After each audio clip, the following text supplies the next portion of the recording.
Yeah. Yeah, turn it up, they all the way live with it. Yeah. No filter, no limit. Yeah, they ride with it. They pushing the line, yeah, they crossing the edge. Hot takes, no breaks, put it all on the ledge. From the rumors to the locks, yeah, they calling it clean. 3 voices in the game, yeah, they pushing the line. They pushing the line, ain't no playing it safe. If the eyes look sweet, they might double the stake. From the streets to the books, yeah, they giving you game. Every take, every bet, yeah, they pushing the line. Heck in the building, matches best with the plan. Breaking down numbers, yeah, he reads it like scans. He don't chase hype, he attacks what is real.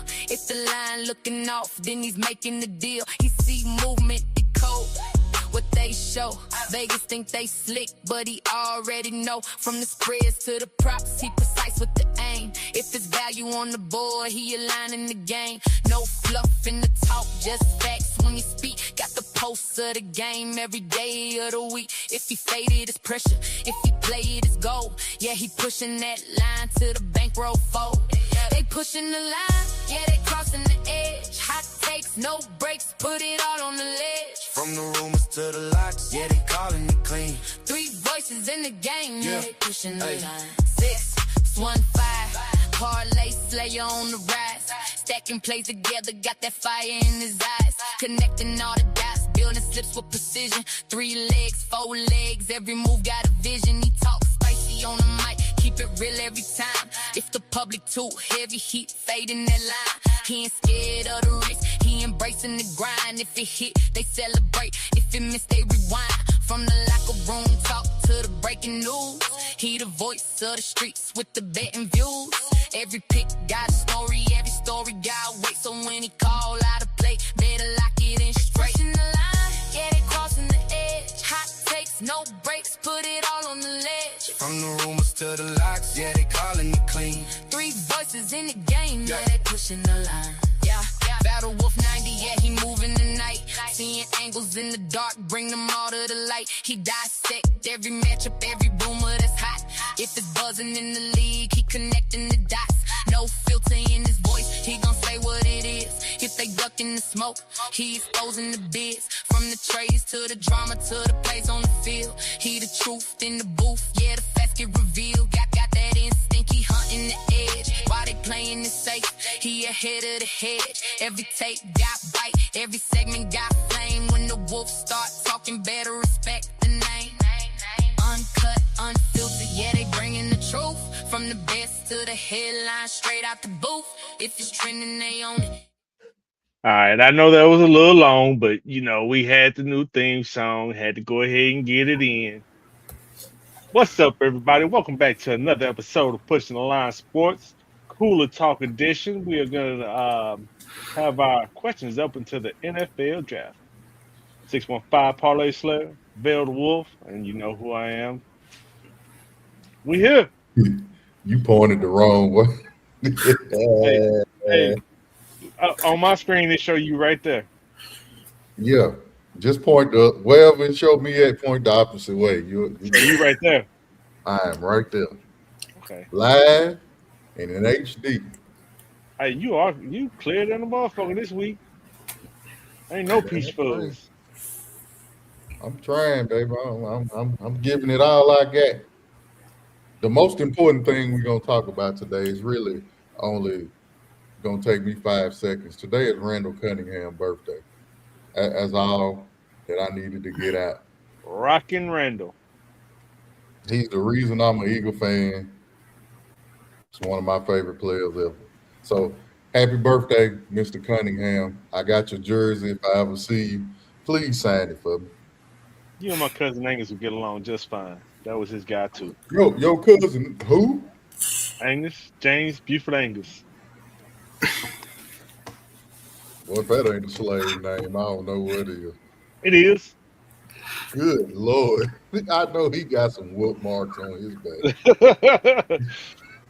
God damn. Buford and Angus are both from the plantation. It is Spanish Paella Day. Did I say that right? I'm pretty sure. What you mean pretty sure? You better know. What is it? That is a good question that I have no answer for. This is my first time ever hearing it. Oh, hell. The show is off the rockers already. Man, I can give you some straight up Mexican dishes, but man, that's the first time I ever heard of that. No, we're gonna test your DNA after that little response. Nah, Yeah, shit. I don't think you Mexican. You might be Gulf of Mexican or something like that. New Mexican from New Yeah. Mexico. Man, Yeah, you from Albuquerque. I've traced my descendants all the way down to the Aztecs. So Praise something. All right. Well, it's National Whiskey Day. How about that? cheers. I love Don't have whiskey, it, but I but- think I'm gonna drink beer tonight. Pure Life Water. All right, man. Well, anyway, tonight's subject is questions that we have leading up to the NFL draft. We all took 3 questions that were personal to us and subjects we want to talk about. And we all looked into it, took a couple of notes ourselves, and decided whether we were going to talk about it with you or just let you talk about it. Let's start out with you, Mr. Vale the Wolf. I know you want to talk about Mark Davis and the Raiders and the little situation they got going on. I looked into it. It's an odd situation, but I understand it now. Yeah, that's the only reason I bring it up. That's interesting. And you know, there's some guarantees in life, death, taxes. The Cowboys and the Raiders always being in the media for some damn reason. And this time it's the Raiders. So for all the people you don't know, I didn't even know this when I was researching this, but well, my biggest question was what's going to happen to a team if there's no heir? Of course, Mark Davis is 71 years old. Dude has no kids. He's as stubborn as Jerry Jones, doesn't want to sell the team. The Raiders is valued at about close to $10 billion, somewhere between 7.7 to 10 billion, somewhere around that range. But for all those that don't know, he sold about 25.5% of the team already, or the stakes. Of course, everybody knows 5% Tom Brady has. But you have also Tom Wagner, who owns another 5%. You know, Hall of Famer Richard Seymour owns 0.5%. Egon Durbin owns 7.5%. And a guy named Michael Meldon owns 7.5%. So this is where the controversy, I guess, that's what they're calling it, gets into it. Tom Brady, you might have heard of him. TB12, he ain't that great, personally speaking. He chose a candidate to possibly buy the Raiders. So I didn't know that the league, well, I kind of knew the league kind of gets together and discusses possible sales of the teams, but they met up to talk about possible succession for the Raiders. So they'll vote on it in the next owners meetings, which is Sunday, I think 29th. But where it comes down to, Tom Brady has picked a candidate to be the first to buy the team. His name is Egon Durbin, who owns 7.5% of the team.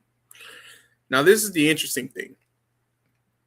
Tom Brady wants to get more involved with the team, of course, with his deal with what is it? Is it ESPN and Fox? I can't remember. I want to say Fox.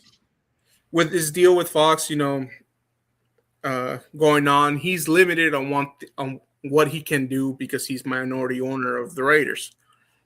But once that kind of comes to an end, I believe he has like 2 or 3 more years of that deal with that contract. If Durbin buys the Raiders, him and Tom Brady are like this. That allows Brady to do pretty much whatever he wants with the team.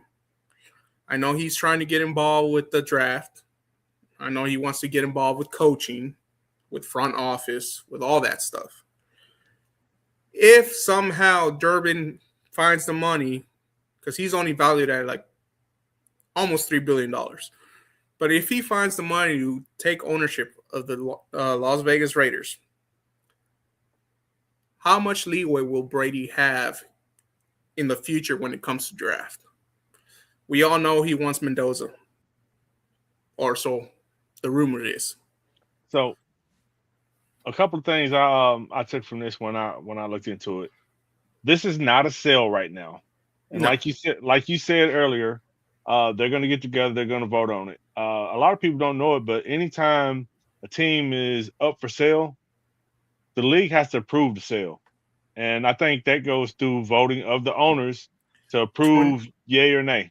24 out of the 30 teams or 32 teams have to approve of the sale. Yep. So with this not being a sale right now and this deal being made, if it is approved, it is a first right of refusal. So basically, if Mark Davis was to die or to say, "Hey, I'm selling the team right now," then this guy that I don't remember his name, Egon Durbin. Aegon Durbin, he has the first right to say, "Yes, I want to buy the team," or "No, I don't." Correct. And so, like I said, it was something that I kind of picked up on it only because the situation Mark Davis is in. He doesn't want to sell. He has no heir. He's got a 20-some-year-old girlfriend, but possibly no future for the team along the Davis line because, after Al Davis to Mark Davis, there's no Davis. So, I mean, I thought about, in paper, if Durbin or whoever sells a team or whoever buys the team's correction, in paper, they'll have ownership of the team, but who's really going to run that team? So when you said you want to talk about it and I looked into it, I had a few questions that I came out with. One, are the Raiders becoming a business asset first and a football team second? Also, does Tom Brady's involvement really matter?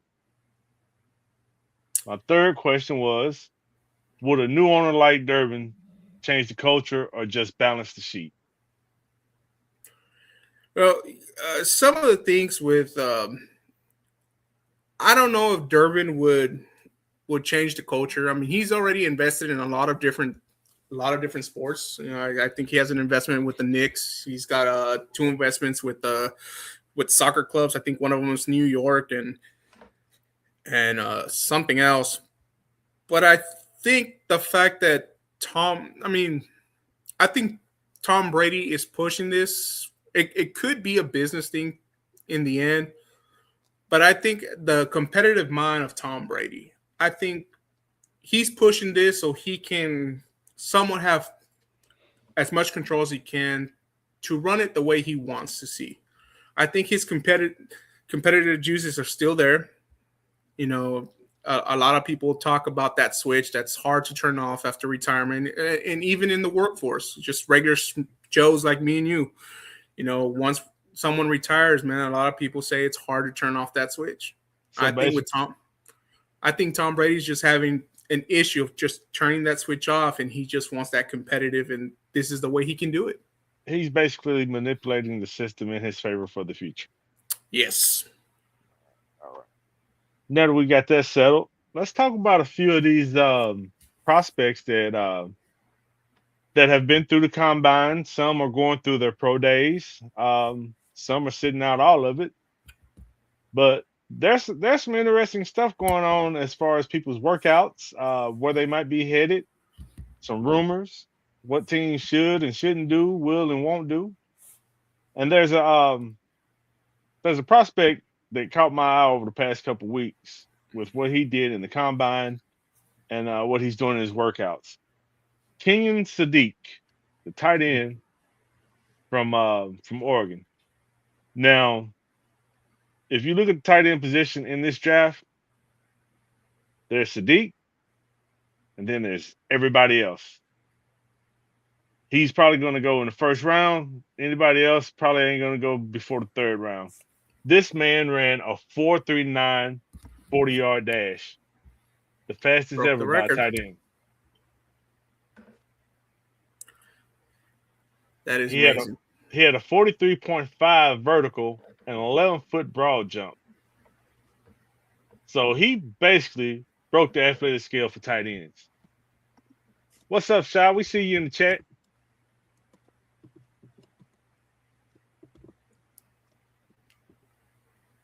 So who do y'all think needs a tight end the most that would take somebody in the first round?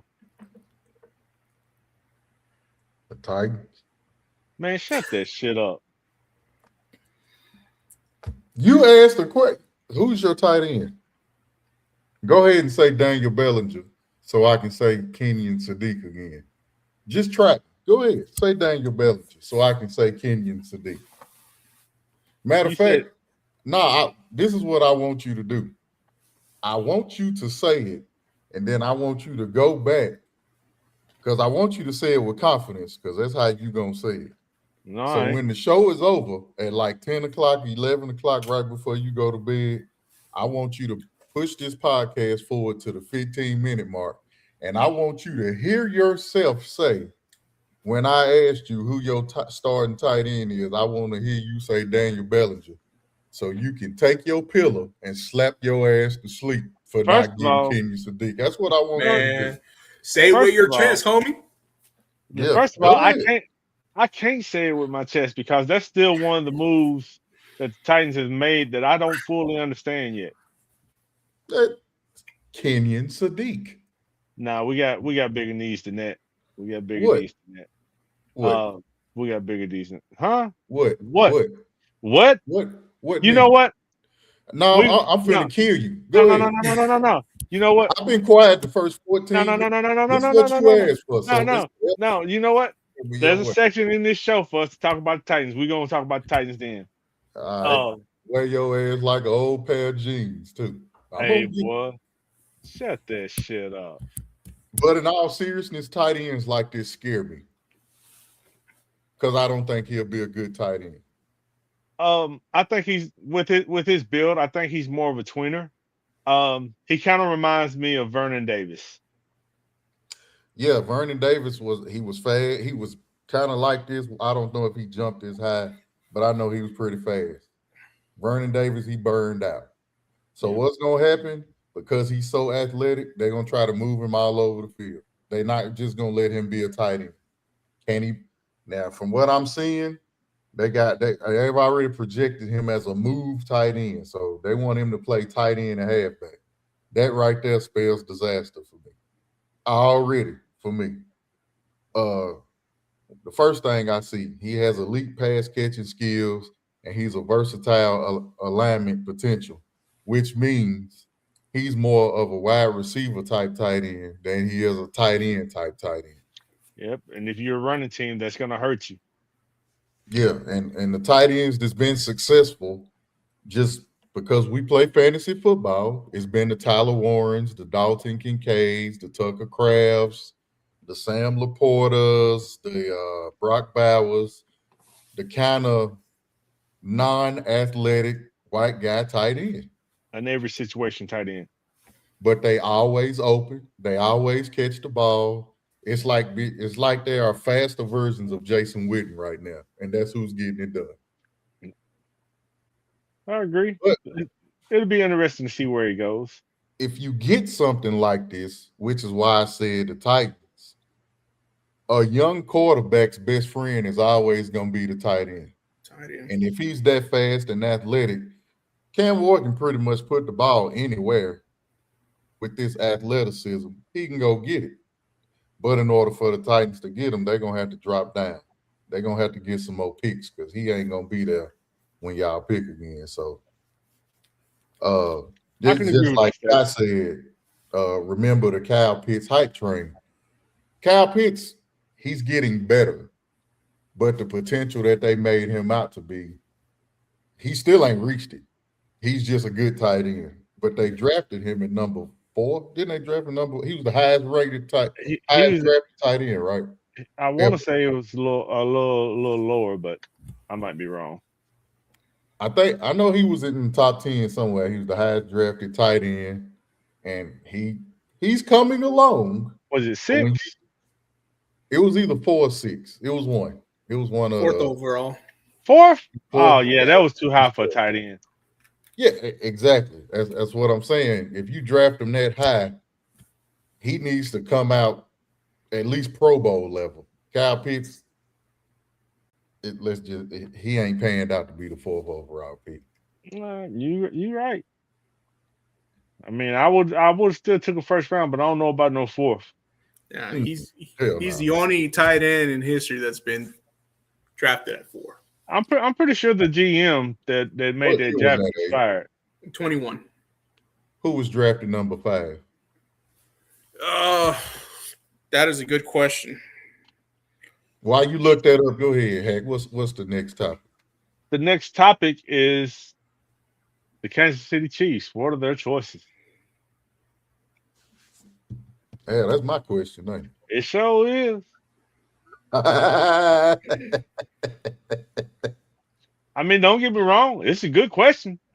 No. The reason I said that is because they have 2 first-round picks. Oh, God. Who was number 5, Abe? Jamar He's a real Chase good- Exactly. and Jalen Waddle right behind him. I knew it was somebody good because I knew Oh, it was my somebody God. Kyle Pitts. I just didn't know who it was. So you picked Kyle Pitts over Jamar Chase, You pick Darko Milicic.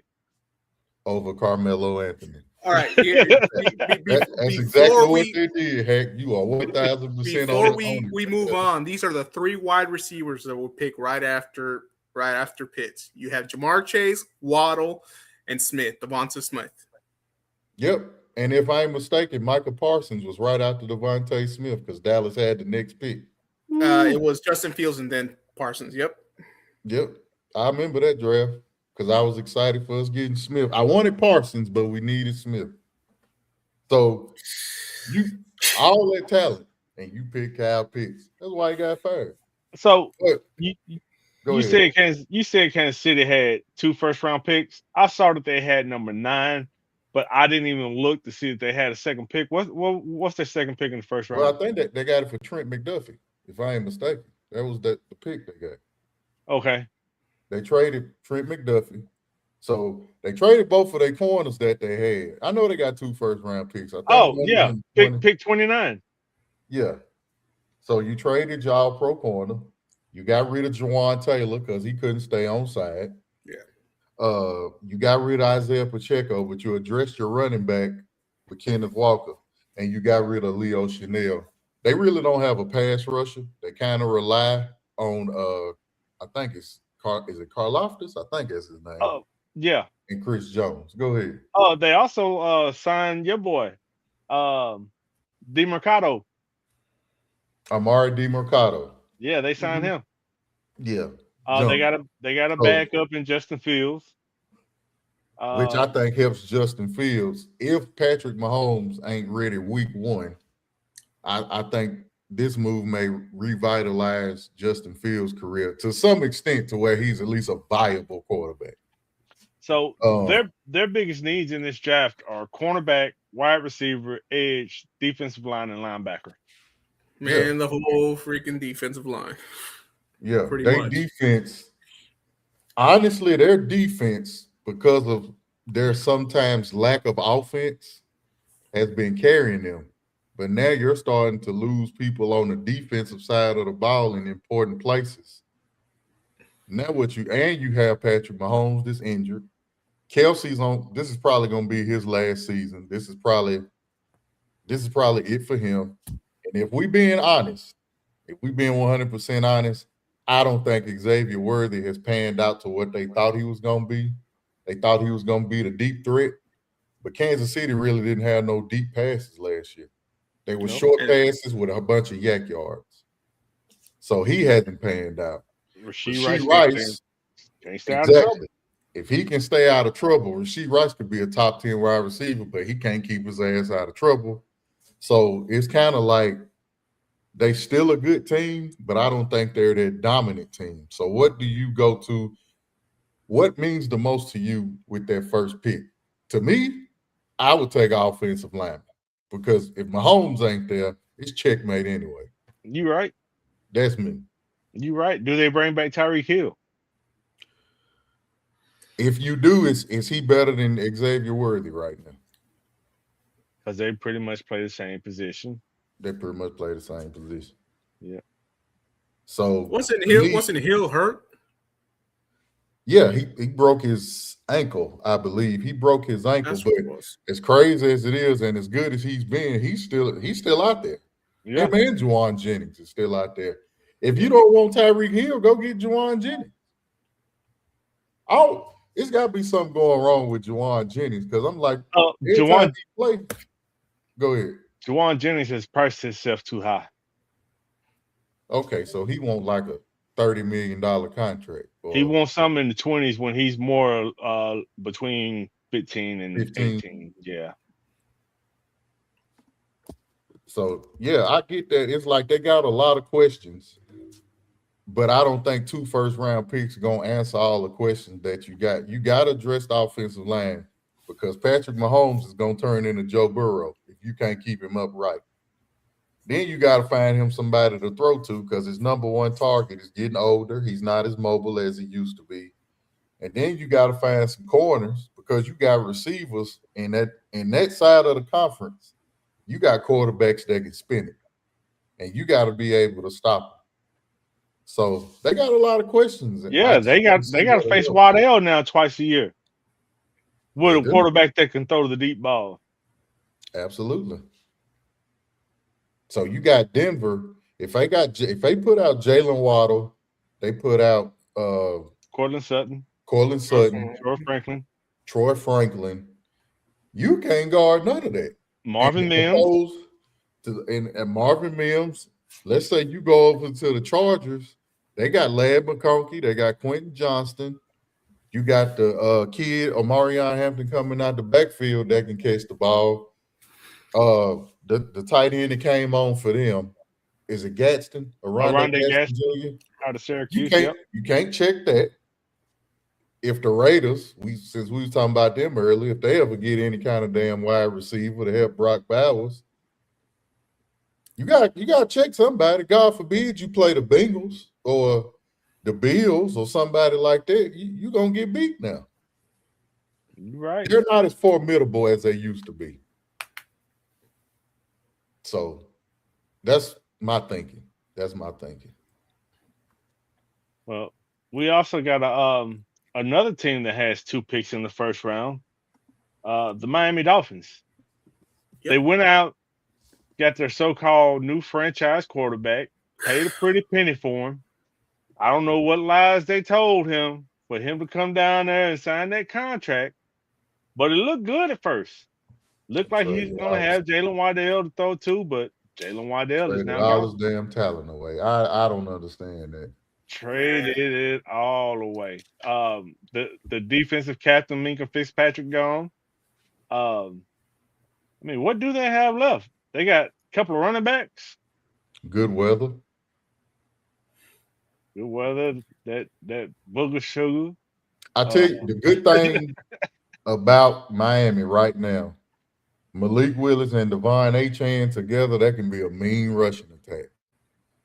But everybody's just going to stack the box and make him throw the ball. You got to get him somebody to throw the ball. What pick do they have in the first round?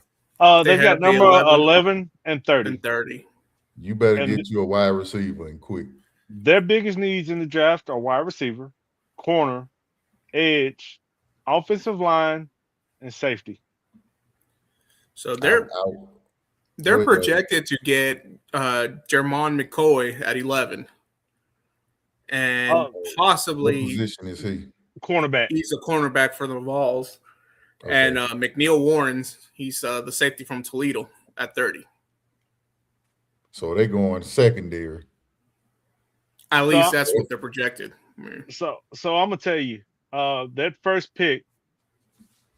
Here's a couple of names that I see still being there because Dylan Thineman, the safety from Oregon who had the real good combine, he'll be there. I think they can pass on him. Mekhi Lemon might be there. They've got the guard from Penn State, Ion. Y'all don't even know who they are. Don't even know who I'm talking about either. But he's a good prospect. McCoy's gonna be there. Jordan Tyson might be there. Kenyon Sadiq. I would honestly go receiver right there. If I had Lemon, I'm going or Jordan Tyson, I would go receiver, and then I'd say that second pick for later.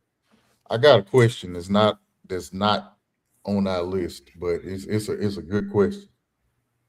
What matters more to you, a good combine or what they did in the season.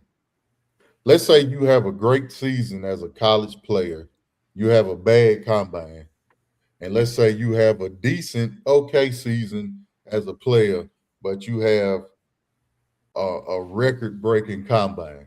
Which one means more? I'm glad you said that.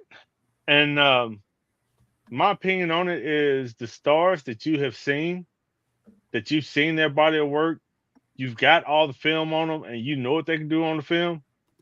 Mm-hmm. Why are you having them go through the combine? Make the combine for the lesser known names, see what they can do, get some spotlight on them, and then find your diamond in the rough. That's exactly what I think the combine. I actually think they've sold it to more than what it really is. It is. You can be a wide receiver and run a 2.5 40 and break every world record on earth. Can you catch the ball in traffic at the end of the day? What did Lad McConkey? You know what?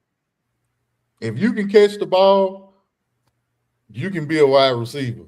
If you just fast as hell and can't catch, you need to go to the Summer Olympics. That's just what always makes me laugh about the combine is they're doing all this running, all that stuff, but man, they ain't in pads, they ain't in all that gear. Yeah, you might run the fastest route or the fastest 40, but shit, that don't mean anything when you got pads and someone breathing down your neck. It's like an offensive lineman having a 40-inch vertical. What offensive lineman jumps unless they're going offside? Who the hell cares how you can jump? How are your knees? How is your lateral movement? And can you block this man in front of you from killing your quarterback? If an offensive lineman run a 4.5 and he can jump a 40, he's not going to be a good offensive lineman. That's just, I need somebody big. I need somebody kind of slow. I need somebody, they may not smell good. They got the little flap under their arm, but they can move. They know how to keep a motherfucker from getting to their quarterback. That's what I want. Look, prime example. We just talked about him, Jawan Jennings. He probably ran a 4.6, 4.7 40. Yeah. He's not the fastest, he's not the quickest, but he's physical.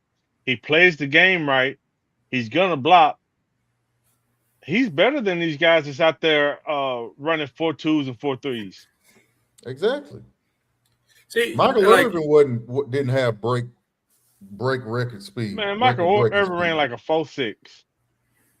Hall of Fame. Hall of Fame. Baddest man on the field when he was playing. Yeah. I don't know how fast DeAndre Hopkins runs, but I know if you throw the ball in his vicinity, he's gonna catch the ball. He is. It ain't no Andre Johnson. I don't think Andre Johnson was that fast. Man, your ability to get open is what's gonna be your benefit. I mean, look at Kelsey. Kelsey is slow as hell. Gronk was slow as hell, but somehow those motherfuckers were always open. Can you run the route tree? Can you get open? Can you catch the ball? If you can do that, you'll go to the Hall of Fame. And you remember your assignments. That's it. That's it. Cough, cough, Kadarius Toney. Cough, cough. Good Lord. That's a name. Oh, Lord. All right, Heck. What's no? It's all right. You. What them Eagles gonna do with the first round pick? Man, talk to me about them Eagles. So if I'm the Eagles, I'm going offensive lineman because this is gonna be Lane Johnson or Lane Dickerson last year. That's how I feel. I really don't have to say this because how we gonna do it anyway? He builds trenches out. But what I think AJ Brown is going to the Patriots after June 1st. I that's what I think. So don't they have a handshake deal, or that's what's rumor? Reported. I think they do. He's already working out with Kevin Byard, and he's already over there working out with Patriots or whatever. If that's where he wants to go, let him go. Man, y'all remember the last handshake deal that happened, and that person ended up with the Packers. That's also true. You never know. Anything can happen between now and June. But what I've also heard about AJ Brown, he's one bad tackle away from his career ending because one of his knees or both of his knees or something is going on with him. So if I'm Howie, depending on what you do between now and June 1st, because you freed up, I think he's got top 5 cap space now because he's freed up money. So who knows what Howie can do. But I would address that offensive line. And I've been trying to keep this a secret because I was going to use it for my top 10 rankings. So hopefully people forget. Devontae Smith, with the rapport that he has with Jalen Hurts, they can be just as good as Darnold and Jackson Smith and Jigba was this year. I'm telling you. Yeah, somebody. Oh, yeah. Here's a thought. Why don't the Dolphins just try to make a deal for him? Give Malik Willis a freaking receiver. I don't think they want it. I think A.J. Brown wants to go to the Patriots. But I will say this. I think he may be a year too late. A.J. Brown wants to go to a contender right now, and the Patriots are a contender, and they're just 1 or 2 star players away from making the Super Bowl again. The Dolphins right now, they are in full rebuild mode. They are literally getting rid of anybody and everybody that has a contract and has value, and they're grabbing draft capital, and they're going to build from the ground up. Yeah, I'm going to tell you one thing that's wrong with the Patriots, and I think a lot of people are forgetting it. I think they are a playoff contender, but they're going to have a gauntlet to go through this year. Once you go to the Super Bowl and you win a division, because everybody, they was down on the Patriots. They had a hell of a year.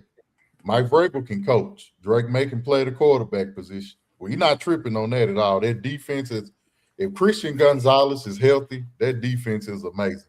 He carries that defense. He can shut down. He top 5 corner if he's healthy.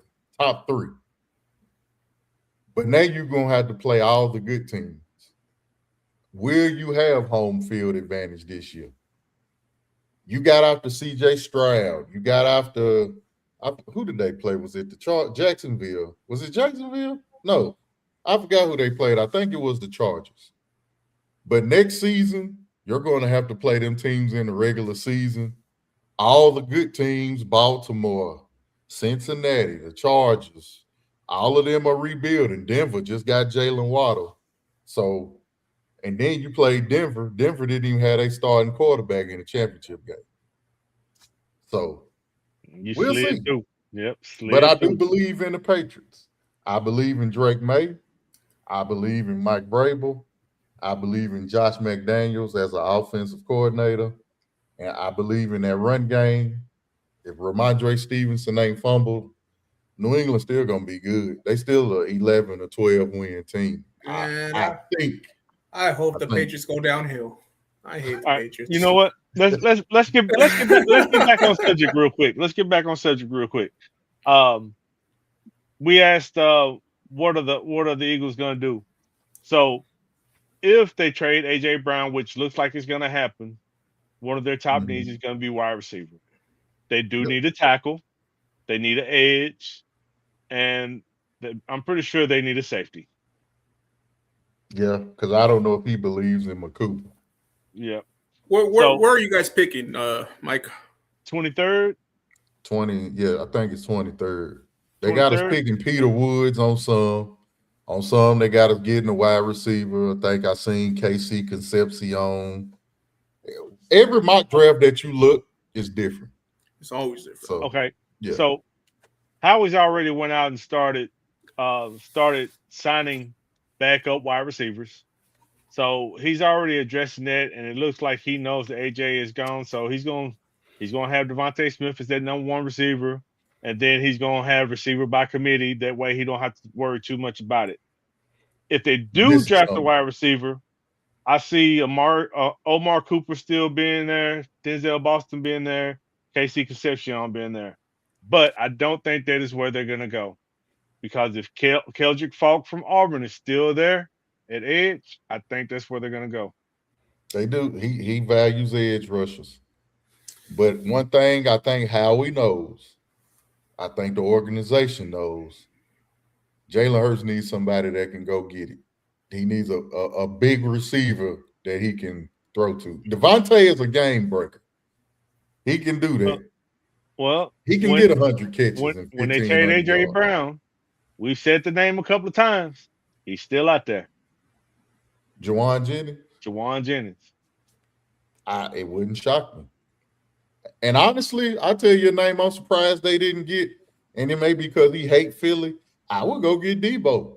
I'd line him up and do all that exotic shit because now you want to incorporate the exotic shit into your offense. He was under Shanahan. He knows that. So Debo's price, go get somebody like that. Debo's price is going to matter because he doesn't have a whole lot left in the tank. So it shouldn't be that expensive.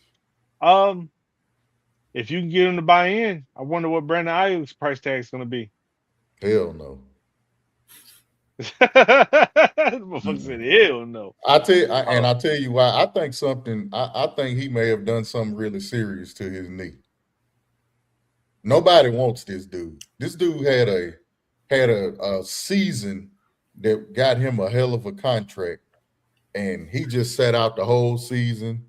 He don't post videos of him working out. He's not trying. It don't even look like he's attempting to join the team.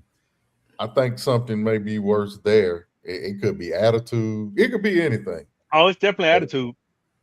It's something there. It's something there that ain't smelling right. And someone will get desperate enough to get him halfway into a season watch.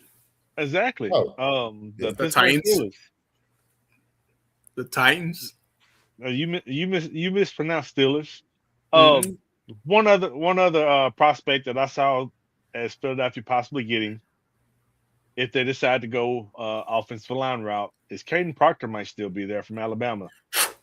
Yeah, I had that in my notes. Yep.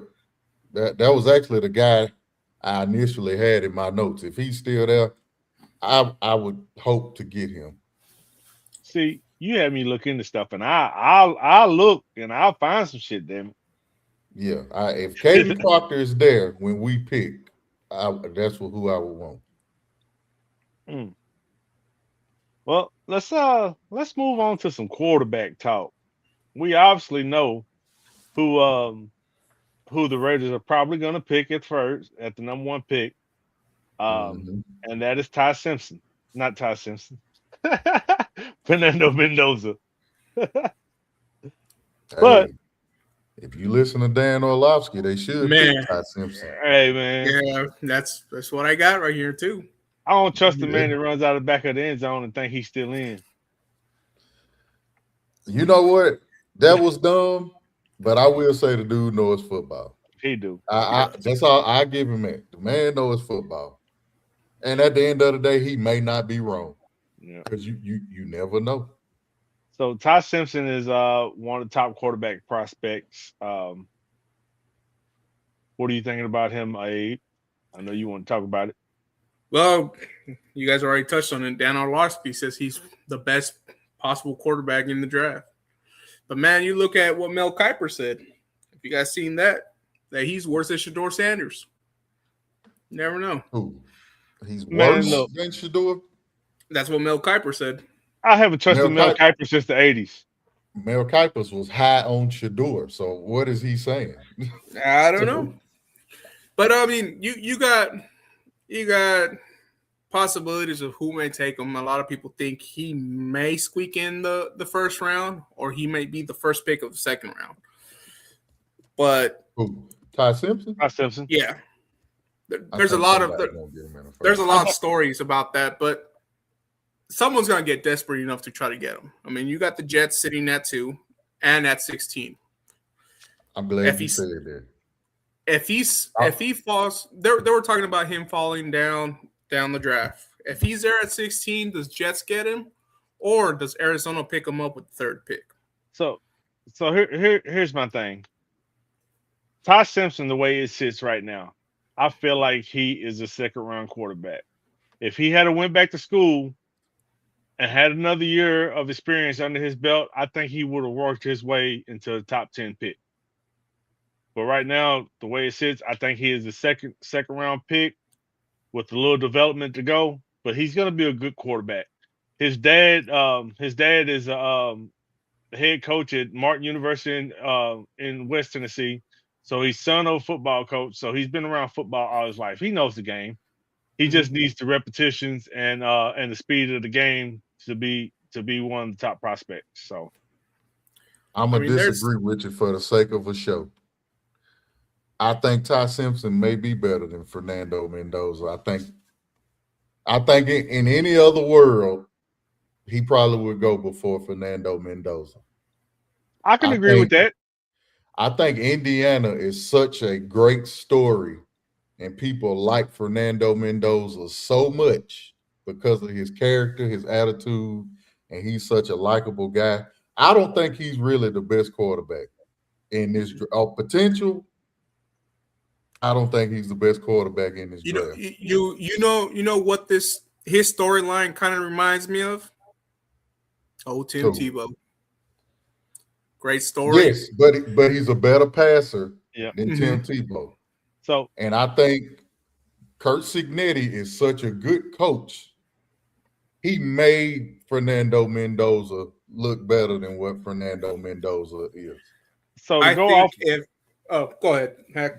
Go ahead. To go off of what you said about Ty Simpson being better than Fernando Mendoza, just because I said the way it sits right now, I think Ty Simpson is a second-round quarterback.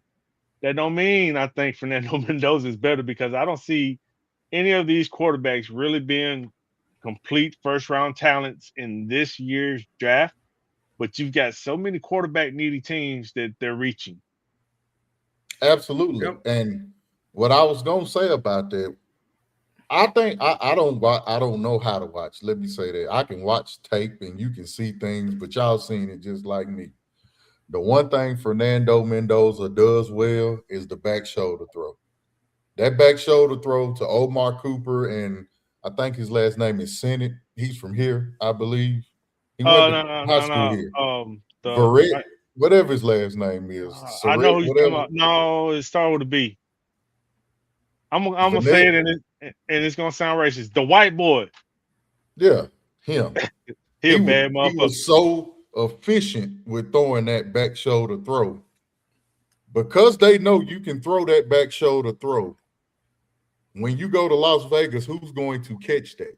Because you don't have the elite talent on the edges for the Raiders to catch that. Over there, you also got Patrick Surtain over there. You also got Derwin James over there. You got two people that watch tape faithfully that you're going to have to see 4 games out of the year. You're already not a good team. You got Tyler Linderbaum to hold you up. If you can't throw that back shoulder, they're going to anticipate you throwing that back shoulder. So what they're going to do, they're going to press your wide receiver with the corner. They're going to cheat to say that shit and return it. Every time. Charlie Becker. That's what scares me. What's his name? Charlie Becker. Okay. The one from here, right? Yep. Yeah. So that's what scares me about Fernando Mendoza, but he was so efficient doing it that you couldn't stop it. But how many times did you see Fernando Mendoza just push the ball down the field, throw in tight windows? I think that's where Ty Simpson kind of get him to where he may end up actually being a better NFL quarterback. Simpson started out slow, but by the end of the year, he was efficient as hell. He was on the ball. He got him moving. Yep, he got him to the playoffs. He ended off last season with 28 touchdowns, 5 interceptions. And you know what makes it even more impressive? What makes it even more impressive about Ty Simpson, at the end of the year, he got better. Ryan Williams got worse. Yeah. So he was doing this without his best receiver. I don't know. Dan Orlovsky may be on to something. Oh. You're lying. You're lying right now. You said he did it without his best receiver. He did it without his most talented receiver. His best receiver was Bernard. Well, I mean, they hype Ryan Williams on the cover of the game. Yeah, they don't even talk about Bernard, but hey, Bernard went out there and balled. Again, you're right. So this is what if I'm going to draft Fernando Mendoza, I'm going to go get a deep threat in the draft. And heck, why would you not go get Brazel from Tennessee? He's a deep threat.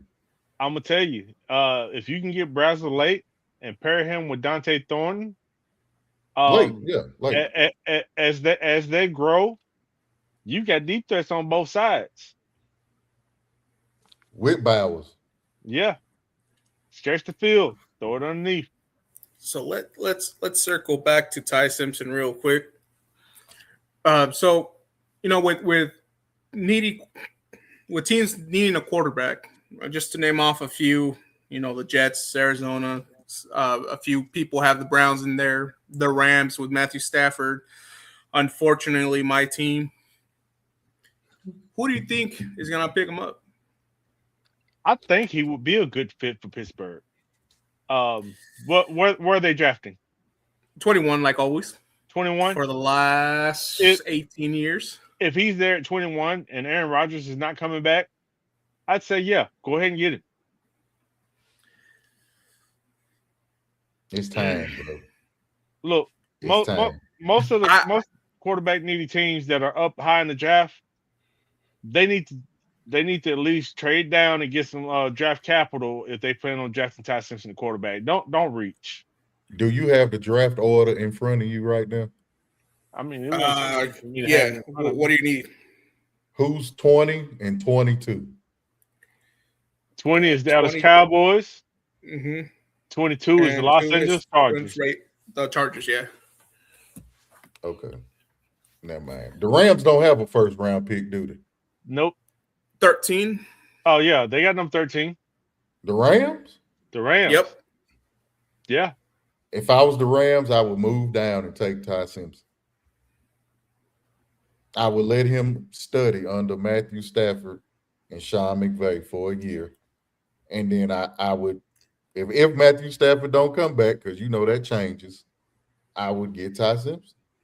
I mean, Arizona should trade down. They get a lot of capital for the third pick. Oh yeah, definitely. And they got talent. They got Harrison and Michael Wilson and Trey McBride. So I would do that too. Because you address the running back, so you don't need a running back no more. So yeah, I would do that too. They got if it gets down to it, they got Jeremiah Love going to the Rams at 13. But he ain't gonna be there.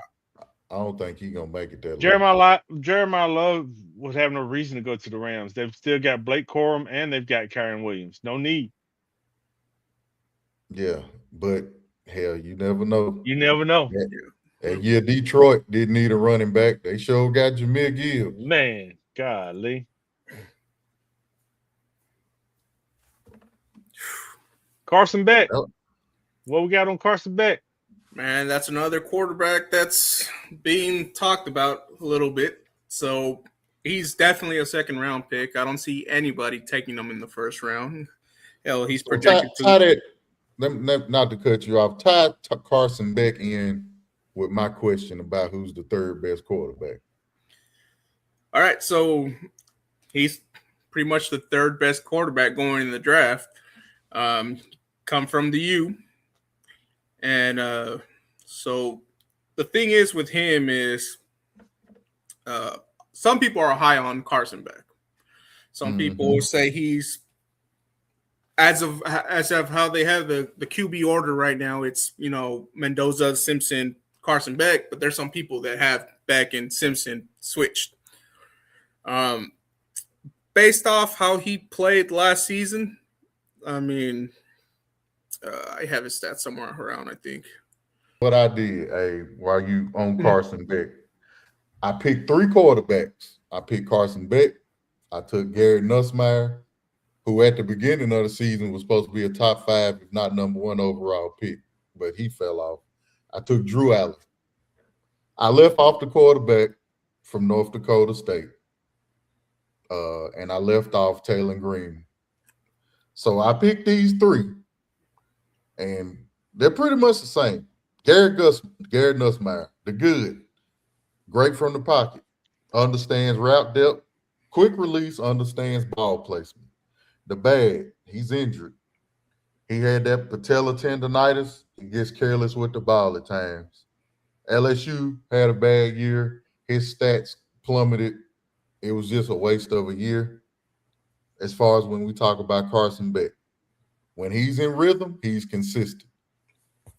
When he has time, given that he has time, because he had it in Miami, he's accurate. He can surprise you. He's mobile when he needs to be. The bad, you pressure him, it takes him completely off his game. Crumbles. His off-target percentage, when he's forced to move from his original launch point, it goes up to 21% of his passes being off target. And most people are saying he doesn't scheme out to be a franchise caliber quarterback. So they think he's good, but not a franchise quarterback. So that leaves you Drew Allen. He has the quarterback build, 6'5", 230. Good arm strength. Mobile when he needed to be mobile. That bad ankle injury cut his season short, so it's not a lot of tape on it. But he was great against lower competition, against Ohio State and Michigan and teams like that. He had his worst games. So out of those three, I'm going to just throw this to y'all. I'm going to let y'all battle this out. If you had to pick one, and heck, if you want to add Taylor Green and a quarterback from North Dakota State, who you think would be the third best quarterback? Is it just overwhelmingly Carson Beck? Put your GM hat on.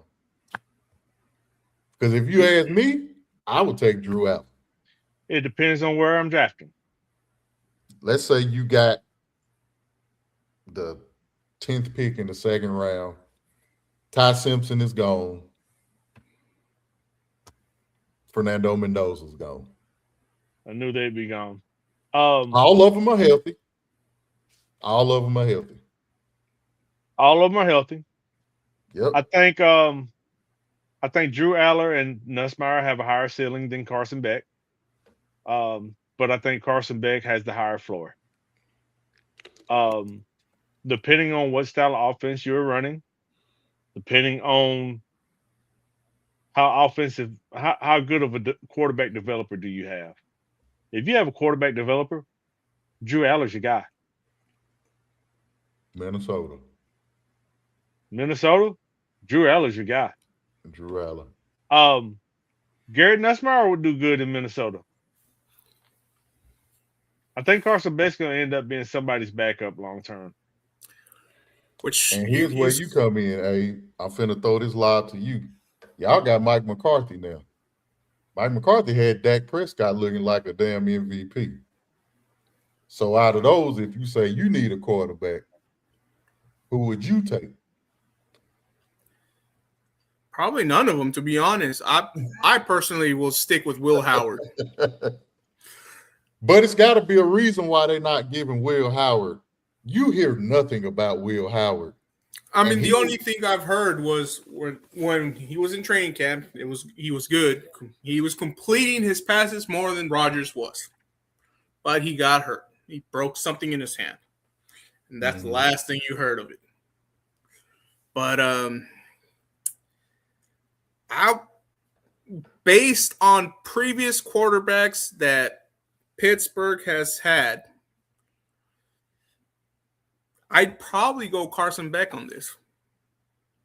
Okay.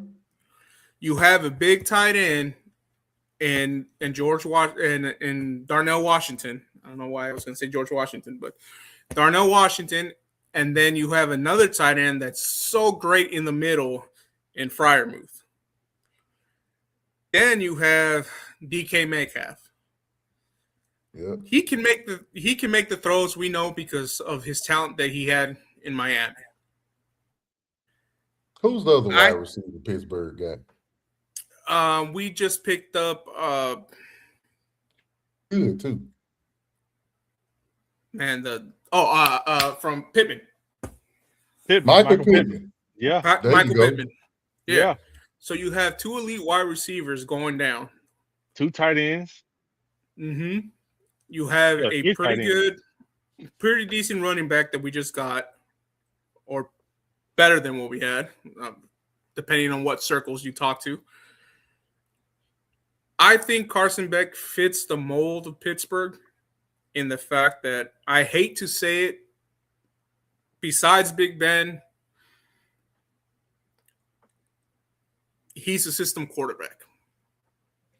I think if you put him in the right system, O'Connell, McVay, Shanahan, if you put him in a system where the coach is elite with QBs, I think Beck is by far probably the best out of those three.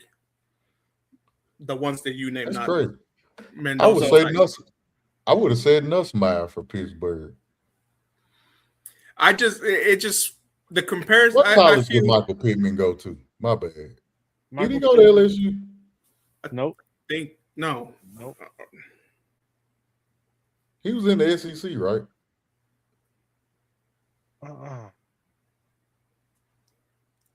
No, he went to USC. USC, okay. I don't know why that eludes me. I watch a lot of USC football. So he's not the third best quarterback in this draft class. He probably isn't even top 6. But there is an interesting name in this draft, and you brought his name up already. Taylor Green. 6'6", 6'6" quarterback, killed the combine. What I see right now is a guy that come in, he could be a valuable backup quarterback. You could throw in some packages. He'd come in to be efficient in those packages, some running, some passing. But I also see a Terrell Pryor situation. I got the perfect team for him. This motherfucker gonna say Philadelphia. Who? Where they play? Baltimore. You know what? I could see that. And I could see that being a good fit now that you said something. Mm-hmm. Let him go be an understudy to Lamar Jackson. Give him a few quarterback packages. Give him some wide receiver packages. Get him on the field. Boy, it takes a lot off Lamar. It extends Derrick Henry. You know a little something sometimes. I didn't even think of that. I keep telling you, I ain't just a pretty face now. Now, just before we move on real quick, and I was looking at some of these things for Carson Beck. It probably may not happen, but who's the head coach for the Browns? Monken, right? Monken, yeah. Who did Monken work with in 2020 and 2022? Beck in Georgia.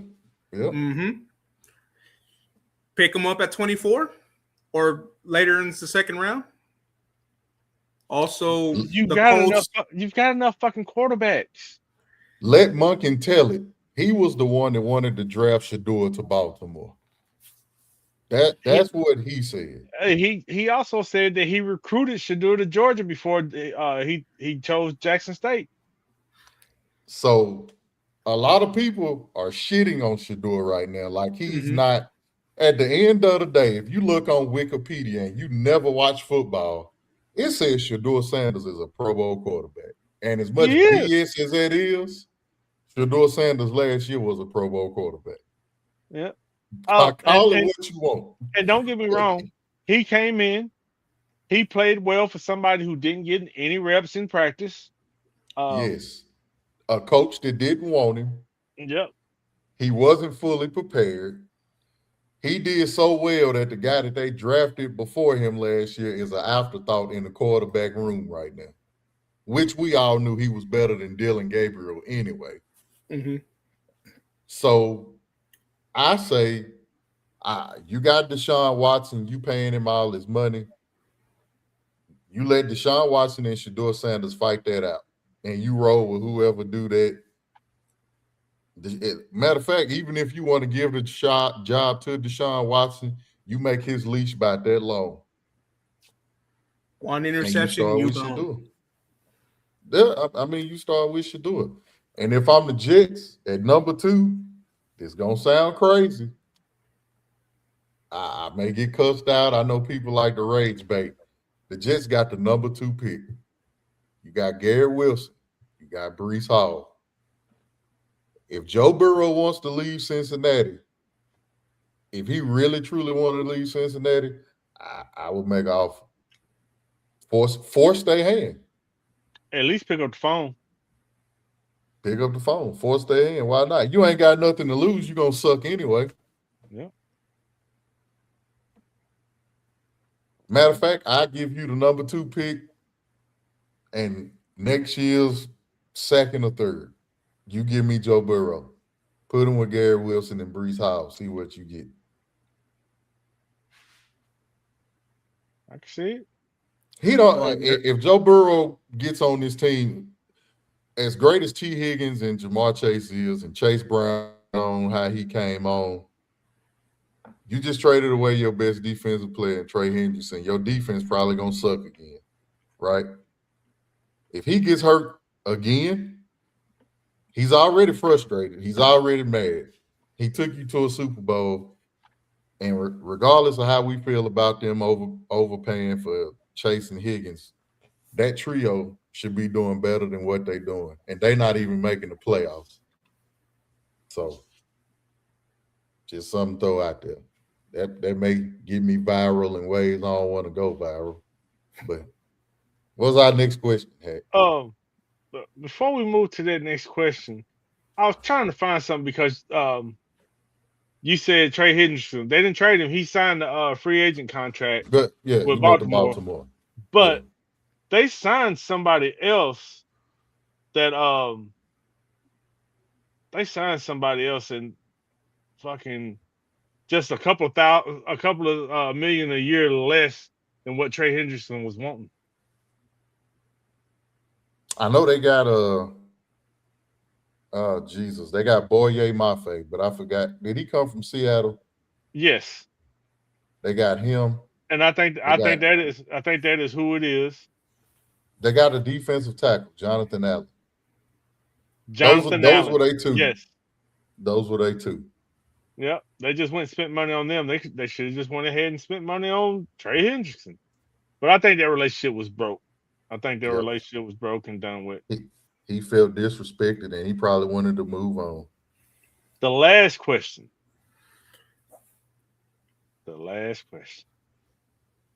What do the Titans do at number 4? Give up. Hey man, look, you got you got 3 choices. You either draft down, you either trade down. You either get Jeremiah Love, or you take your choice between Arvell Reese, Ruben Bain. A lot of people are, for whatever reason, they're lower on Ruben Bain because his arms ain't as long as they want them to be. But can the man play football? He can play. He can play. Exactly. So all he knows is ball. 3 choices. That's your 3. Before I go into my spiel, what you thinking, Abe? Other than us giving up, don't start that shit either. Yeah. I don't know. What are your actual needs? I know you guys did a lot of moves in free agency. You guys spent a lot of money. Our main needs are running back, center, guard, edge, and linebacker. Corner. Okay, you can say we need corner, but we went out and signed some in free agency. I don't know. We got Alontae Taylor, and then we got another corner. They're gonna play Alontae outside. Tight end. We definitely need tight end. I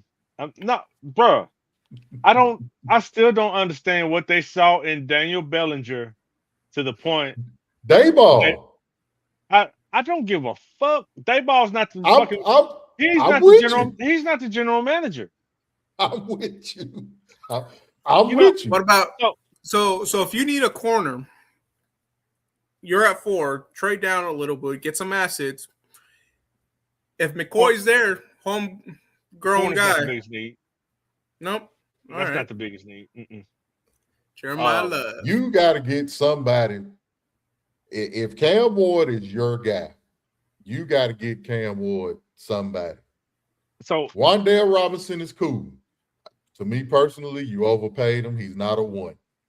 He's a 2, borderline 3. But y'all still got Ridley, right?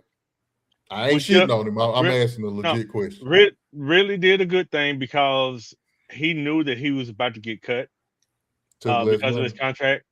He restructured his contract, and we can get rid of him next year and not lose much. But he did the smart thing, restructured his contract. He can go out there if he stays healthy and has a good year. Then that plays leverage in his favor. So while y'all was out there throwing away money, I would have rather y'all got Jawan Jennings over Wan'Dale Robinson. Our biggest thing is we need a solid slot because Io Manor and DK, they can play the outside. Wan'Dale Robinson, he's going to be a slot guy. He's going to be their safety net. I can agree that he's going to be a good fit, but I can't agree that the price that we paid was the right price. So I think we should still go get somebody like Jawan Jennings. Because Calvin Ridley may not be there next year. You still got Tony Pollard. If you guys draft down,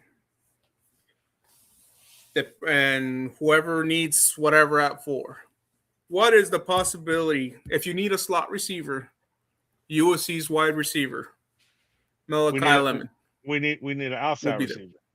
Oh, you need an outside. I'm sorry. Yeah, Wan'Dale's going to be the slot. Okay.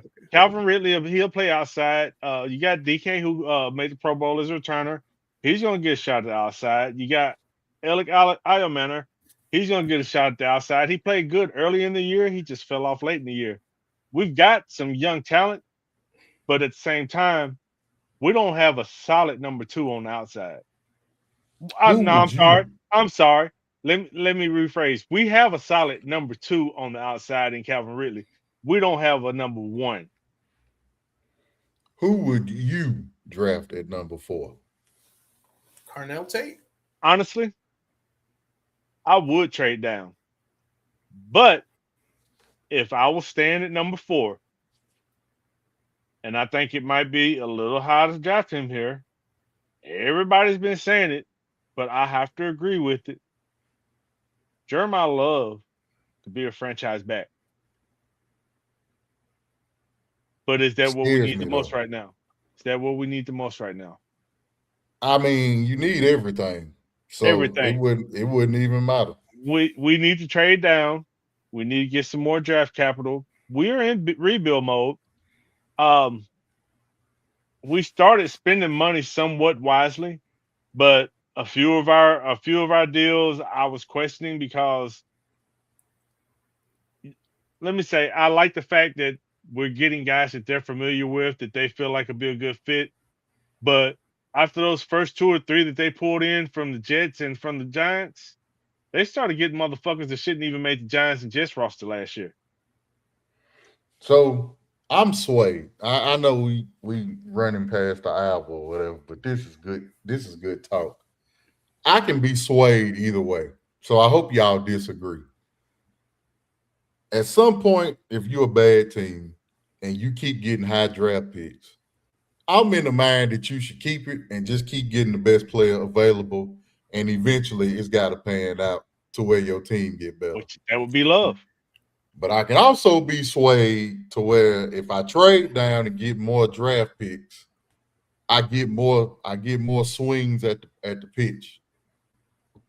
So I'm kind of on the point to where if I'm 10, and then too, it depends on the team.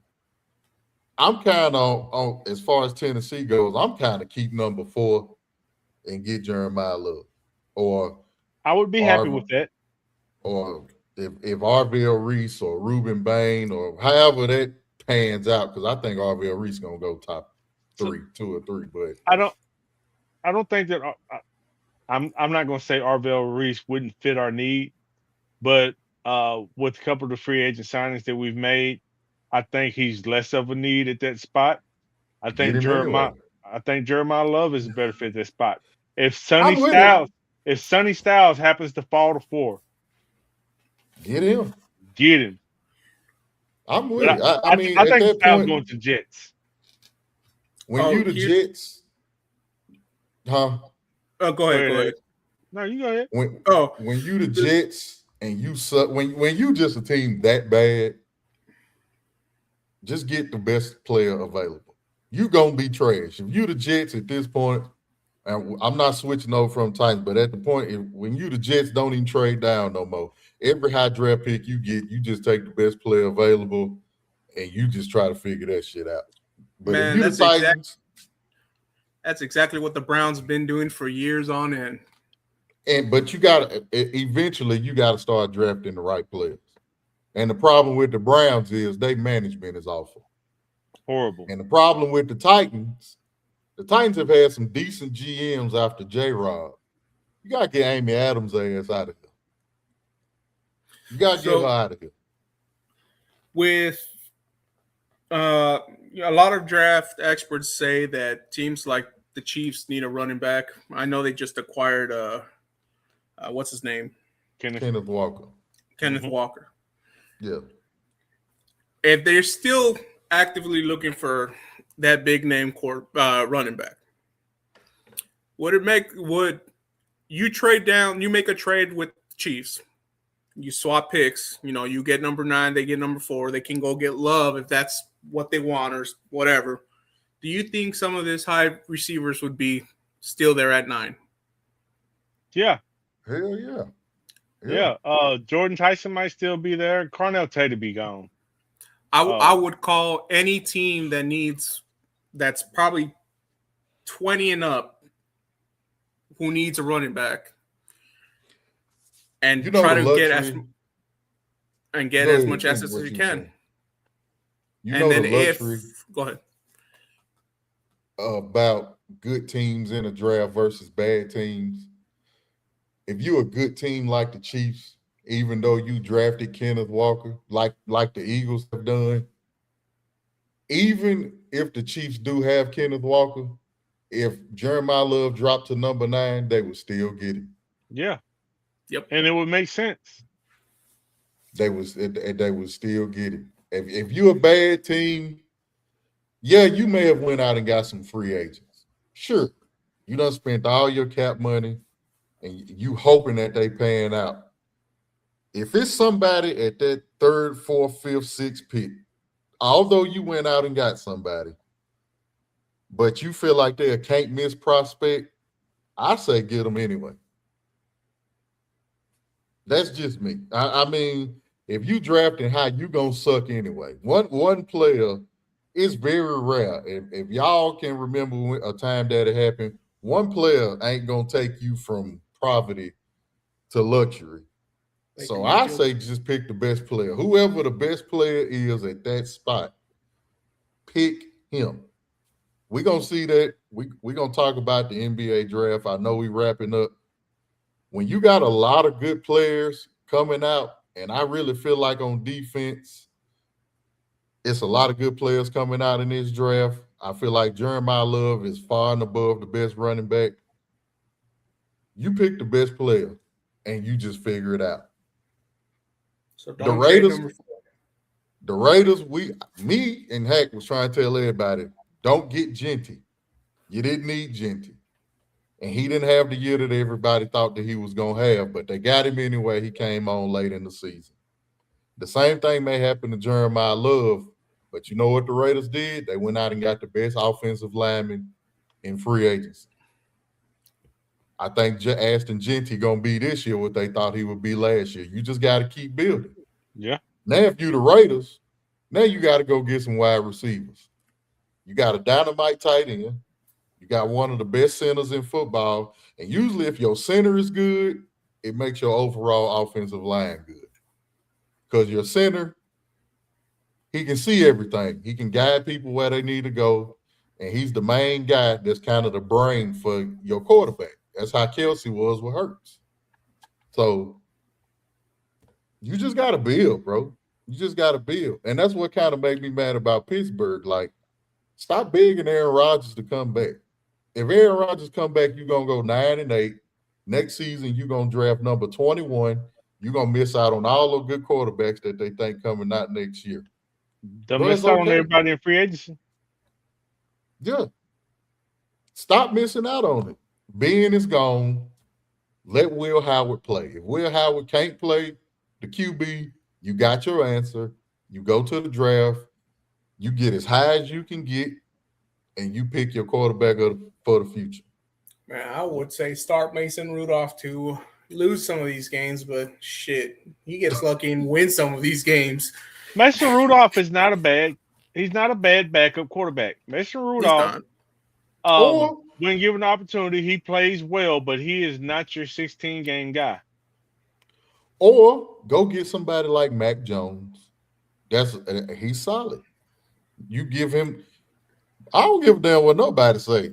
I'm looking at Pittsburgh in fantasy. I'm like, DK Metcalf and Michael Pittman ain't a bad goddamn wide receiver duo. No, pretty damn good. Over the next couple of weeks, we'll get into I would take Mac Jones. We'll get into some of the draft stuff going forward. But there's a lot of teams out here that have solid backup quarterbacks that can start for other teams. Yeah. I think one of the things overall that we missing, it's not that we missing because we know how this shit go. I think after that number one pick, we don't know what's going to happen. Usually in the draft, you can kind of gauge those first 10 picks. It could be a lot of moving pieces. It can be a lot of moving pieces. And I think this draft may be good. It may be one to where you like, oh shit. It may be some fireworks that night. The pick starts at number 2. The pick starts at number 2 because if you the Jets, I have no fuck. I don't know where you go. Who's 3? Is it the Arizona? Cardinals? I don't know where they go. Arizona, yeah. Some people think even though they've re-signed James Connors and they signed ETN. Was it ETN? ETN went to the Saints. ETN went to the Who Saints. Did they get? They signed a good running back. They did. Damn. Algier. There you go, Tyler Algier. Yeah, and although they signed him, people think that they still might draft Jeremiah Love. That's what I'm saying. Who's to say? Because they keep saying that Jacoby Brissett is their starting quarterback. They say. How high are you on Jacoby Brissett really being your starting quarterback? I mean, he plays better than Kyler Murray. I mean, that's true. I mean, I think I'm telling you, man. I think Kyler Murray gonna have a good season this year. If you are in the quarterback sweepstakes for next year, go ahead and let Brissett be your starting quarterback. Get you that piece for the future. James Conner ain't got a lot left in the gas tank. Go ahead and get Jeremiah Love, pair him with Algier, because they're two different types of backs, and build for your future. Yeah. That's a hell of a future. If you come in there and you got Marvin Harrison Jr., Michael Wilson, Trey McBride, Jeremiah Love, and Tyler Algier, you got a hell of a head start. Mm-hmm. I don't know. I'm ready for the draft. I know we got to get out of here. It was an hour and a half. I didn't even think it was going to be that long, but it was some good ass questions. Like, yeah, we really didn't need our notes. This was just good barbershop talk. Could have went deeper. Shit. Yeah, this was just good barbershop talk. But anyway, we will be back at you probably next Friday with another episode. Like I said, we'll start to get into the NFL draft prospects, and hell, we might figure out a way to do a mock draft together or something, just to have some fun and do something different. Yeah, we'll do one, man. Tiger Woods out celebrating National Whiskey Day. I figure we'll let Hack go ahead and get his on too. Hey, I'm about to go out. Hopefully, I don't go out the way he did, though. All seriousness, though, before we get out of here, man, Tiger Woods, bro, he playing with his life. Hey, man, all that money. This is the second time this done happened. No, man, they said he hit zeros on the breathalyzer, but wouldn't take a urine test. He wouldn't take a urine test, but he hit zeros on a breathalyzer, bro. You playing with your life, man. Like, he higher than a kite. Yeah. Come on, bro. It's the second bad crash he had, right? It wasn't in 2-3 years ago he had another one? Yeah. Yeah. This is the second one, man. You playing with your life, bro. Your son is becoming a good golfer, man. And he, if anything, for your seed, your offspring. Like, make yourself available for him, if anything, like all seriousness. But before we get out of here, I think Duke and St. John's. March Madness has been, it'll take too long. March Madness has been absolutely fucking incredible. I say that. Also, be on the lookout for our side shows. One of them is Hack Unfiltered.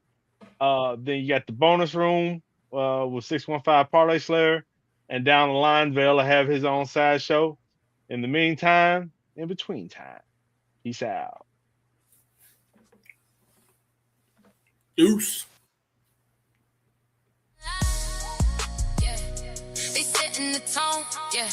If you ride on with the squad, yeah, then you already home, yeah. From the takes to the tickets, yeah, they